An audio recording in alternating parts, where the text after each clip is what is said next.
I didn't hear what you said. Any other questions for Mike?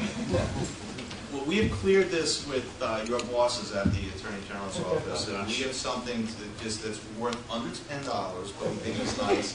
And on behalf of the town, we just want to present you with a frame of the town hall, which states, "Thank you for promoting good government on behalf of the town council and the citizens of Barrington, Rhode Island."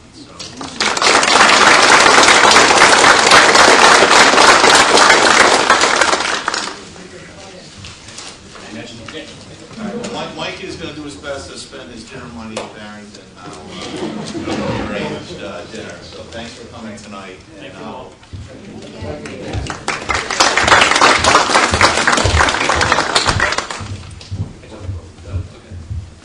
And the next speaker is Andy Tights. And Andy Tights is a partner in the firm Priscilla Tights and Rich, and they have been our solicitors on the town side of government for roughly 20 years.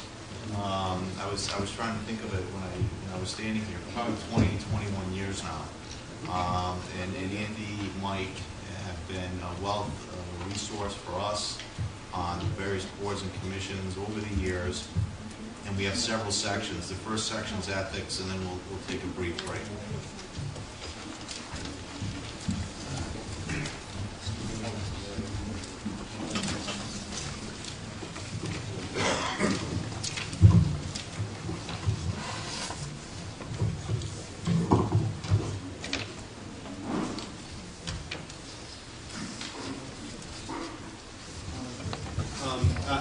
I'm not going to use the technology.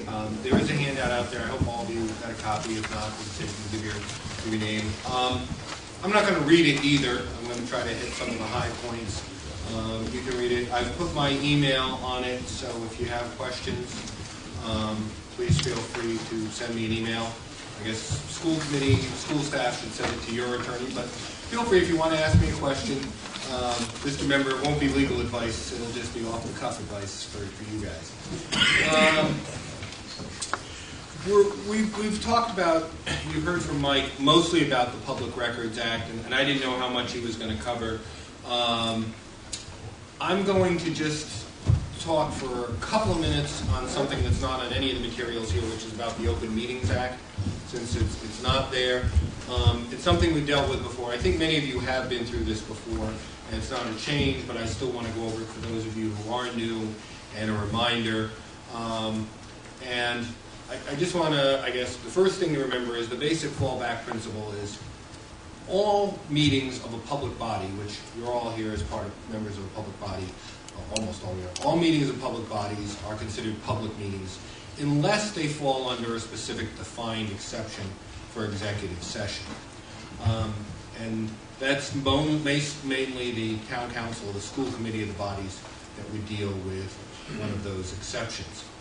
And I'm not going to go through all the details except to remind you, and the school committee unfortunately was on the wrong end of this, about when you're going into executive session, you're supposed to give as much information as possible as to why you're going into executive session. The courts, and Judge Stern has said, it's not enough to simply say litigation, unless telling anything about the litigation would jeopardize it. But if it's something that people know about, if it's a case that's already been filed against the town and you're defending it, you're talking about it, give the name of the case. If it's an issue, just state the issue. If it's a particular area or a particular topic, drunk driving enforcement, whatever it is, there should be some indication of why it is you're going in. Now, obviously, if it's an acquisition of real property, you can't give the address of the property or you defeat the purpose of going in under executive session. But on a lot of things, you can give more information, and you need to now, at least according to what the courts have said. The other thing is just to remind you about posting. That's really kind of the big thing. That's where most of the questions come about, posting the open meetings. The requirements are fairly straightforward, that the meeting has to be posted in 2 places in the town.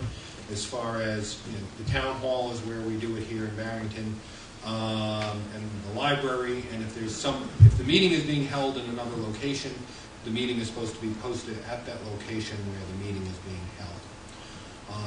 The other big thing is that the meeting must be posted on the Secretary of State's office website 48 hours in advance. And yes, they mean 48 hours in advance. If you post it 46 hours in advance, that's not good enough. The meeting can't take place. The question about, does that mean business days or business hours or not? The answer is no. Theoretically, you could post it at Saturday afternoon for a Monday night meeting. We certainly recommend that you don't do that, that you include at least a full business day in there, but you've got to have that 48 hours as an absolute minimum. And you've got to be careful because the Secretary of State's website is using outdated software. So it's very easy. If you go in and post your meeting and then you go in and change it, it often defaults to midnight. So we have that. Then the next person goes and wants to see the meeting and it shows up at midnight. And either they have no idea what time it is it midnight then, or is it the next day or the earlier day, or you just can't find it. And that's the other thing too, a simple spelling error when you're posting it and suddenly you can't find it. The goal is that people can find it. So watch out for that. I recommend it's easy. The Secretary of State, you can sign up for an email to get an email every time a particular body posts a notice of the meeting. So I recommend sign up for your own body at least to get those emails. So you post it, then you'll get the email, then you go back over, click the link and check and make sure it's there. Or if you don't get the email, you'll know, hey, did that get posted? So I recommend that as a practice, and that's really the key item. We also post them on the town's website as well, and that's the extra thing. It's not yet required by law, but it's going to happen pretty soon, I think, that all towns are going to be required to post them on their own websites as well. So that's kind of the key about the Open Meetings Act before I go into the other stuff. Are there any questions on that? Anybody awake? Yes. Is there a requirement about posting the minutes? How long does it have to be for minutes reported? Well, the minutes, unless you're a state agency, the minutes for the local town stuff, you're not required to post your minutes on the Secretary of State's office. What you are required is you're required to take minutes, which don't have to be verbatim discussions of what's going on. They have to be who was there, where it was, when it was, and what the subject of the discussions were. Any motions have to be clear what the motion was, who made it, who seconded it, what's the vote, who voted in favor, who voted in aye. And please don't just say it was unanimous, because we often have people coming in late or leaving early, and unanimous is always hard to tell in the middle of a meeting, was it everybody or not, or at the end of the meeting, so you just list who voted in favor and against, and do that, and that's your minutes. You're supposed to have your draft minutes available within 2 weeks or the next regularly scheduled meeting. You're also supposed to approve them within 35 days or the next meeting, whichever is there. I know that doesn't happen. It takes a while sometimes to get the meeting minutes and so forth. But let me give you a hint of why it's important not to let the minutes drag on and on. The time limit for a complaint on an open meeting violation doesn't start to run until you approve the minutes.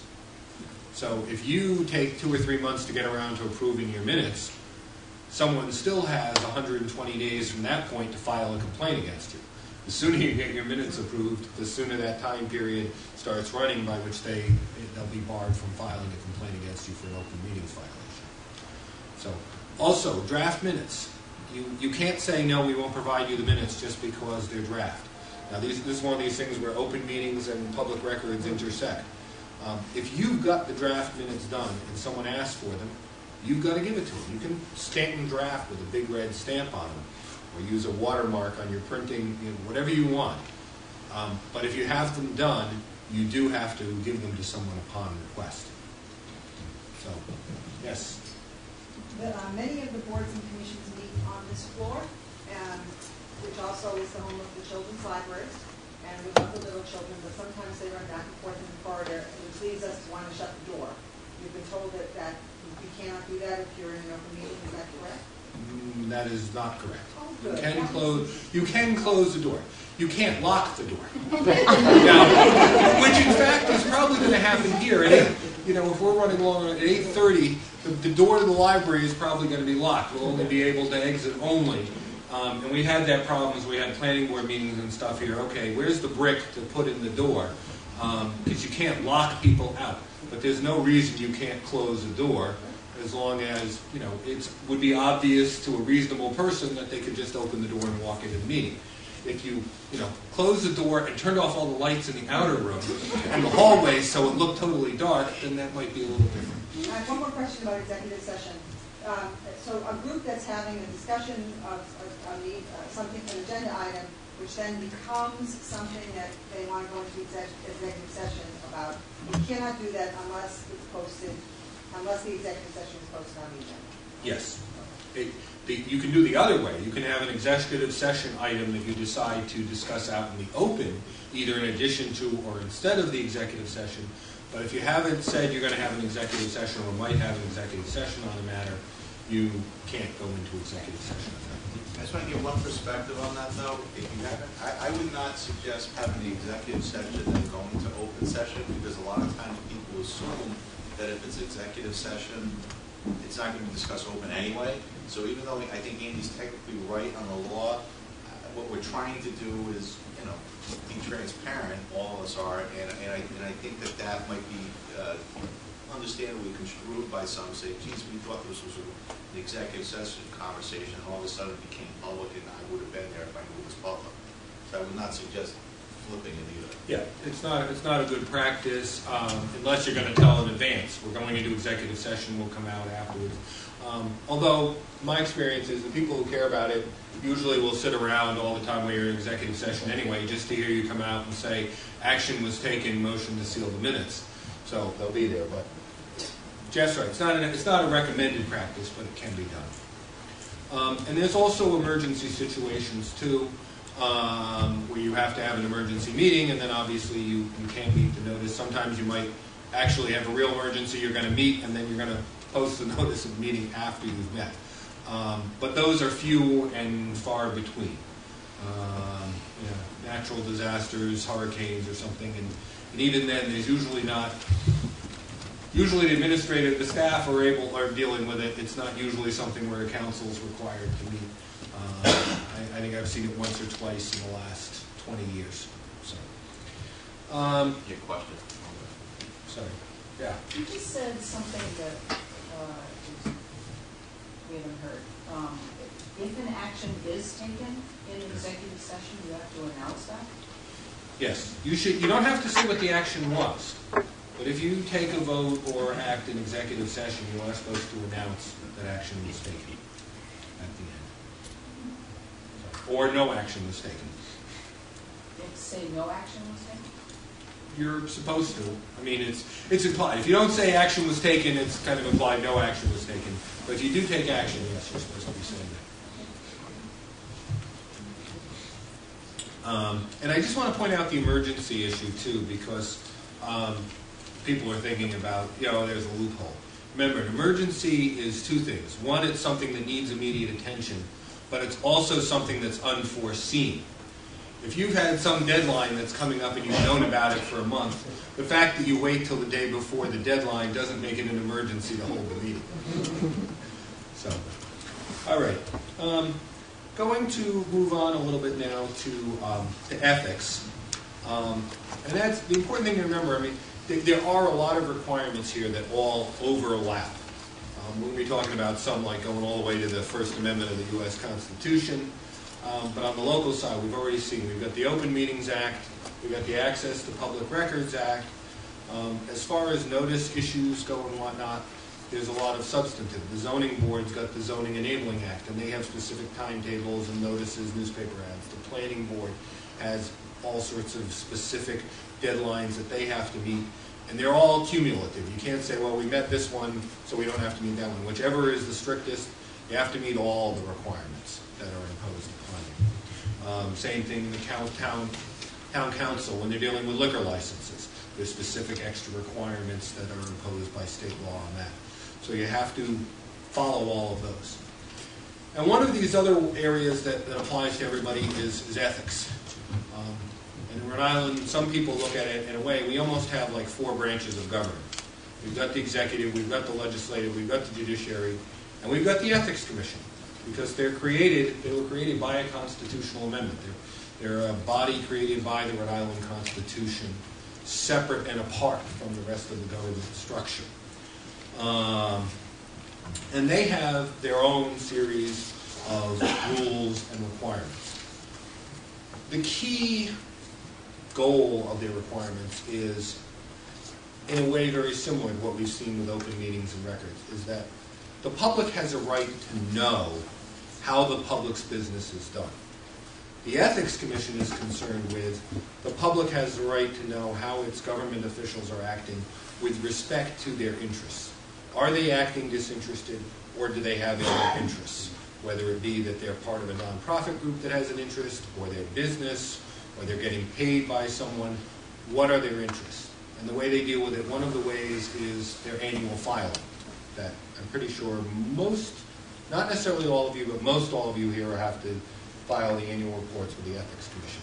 And by the way, let me remind you, it's the end of April.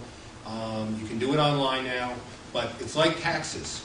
If they don't send you the form, that does not alleviate your obligation to file it. If you haven't gotten the form, if you haven't heard anything about it by mid-April, you take the initiative, whether it is call the clerk, call Peter DeAngelis, call the superintendent if you're on that side. You know, do what you need to do to find out, or just go online yourself to the website and do the form and get it done yourself. That's something that you don't want to do. You don't want to have them chasing you and finding you just because you didn't get around to filing the form. And it also gets everybody suspicious. What are you hiding if you didn't file the form? So that's one of the aspects. The other thing is conflicts of interest. And before I do that, I want to point out, in Barrington, we're a little bit unusual in that we have our own code of ethics, technically, set forth in the charter. The people of Barrington adopted this back in 2002. And Article 4 of Chapter 1 of the charter is the Barrington Code of Ethics. Now, it's mostly an adoption by incorporation of the state ethics. And I put it out for you in the material here. It's pretty straightforward. The little things that might be different about it are to the fact that where the Ethics Commission is really concerned with financial conflicts of interest, the Barrington Code of Ethics goes and actually talks about financial or other interest, direct or indirect, which is in conflict with the proper discharge of his or her official duties, as set forth in the Rhode Island Code of Ethics. So the Barrington Code really goes beyond just that financial to that other conflict, the appearance of conflict, the impropriety, which we're going to talk about in a minute, and actually makes that an offense if you have another conflict and you're doing it. And then it specifically provides that anyone can be removed from office or an employee terminated if they're found, after having a public hearing, if they're found to be in violation of it. So it's not just the fact that the Ethics Commission might slap you with a fine or something, it might not be much. If you're an employee of the town, you can lose your job. If you're an elected official, appointed official, you'll be removed from your position or can be removed from your position for violation. And if there's a contract or agreement that's been entered into, the town council can void that if it's in violation of the act. So it does provide a next step further, if you will, than just what the state provides. It mainly does deal with the state. So talk about the issues of what it is that you're trying to do, what they're looking for. And I'm going to skip actually ahead out of order here in the materials, because materials talk about recusing and abstaining, and then we're going to conflict of interest. And for those of you who are following along in the materials, I'm jumping ahead to page 4 to conflict of interest. So a conflict of interest under the Ethics Commission is where you get a conflict of a monetary nature, and it can affect you or your family or your business or business associates. And I've given you actually a section from the definitions here. These are broad definitions. You or your family is not just your spouse, children. It's spouse, children, parents, brother, sister, grandfather, grandmother, grandson, granddaughter, father-in-law, mother-in-law, son-in-law, stepsister. It's a whole batch. It basically goes out until you get to cousins. Once you get to cousins, That's okay, they're not considered in the definition of your family. But everybody up to that point is part of your family. So if it would apply to them, it applies to you. If any one of these other people, if your stepbrother or your stepfather or your daughter-in-law could get a financial benefit or a detriment, then you've got the conflict as well. And then it also applies to business, business associate, sole proprietorship, partnership, corporation, and just even people who are involved in a common enterprise to earn money. So if you're, doesn't matter if you're working for IBM with 100,000, or I don't know how many, 500,000 employees, whatever, and you're just one of them. But if IBM has going to get a direct benefit from what you're doing, or could be a direct harm from what you're doing, you've got a conflict. So you have to remember that broad aspect of it. Yes? As a business person in town, and as a town councilor, is anything that I do to provide services to business a conflict? No. Because what it has to be more than just a purely hypothetical game. And the thing to do is to look at the class of people or businesses that would be benefited. Okay? So if you own the only liquor store in town, just hypothetically, then yes, obviously, or if you own only 1 or 2 or 3 liquor stores, then anything that you do in any way that affects liquor stores or liquor license is going to be a conflict. If you are having a business and it's an office business that's no different from 50 other businesses that are going to be impacted, then it's not a conflict.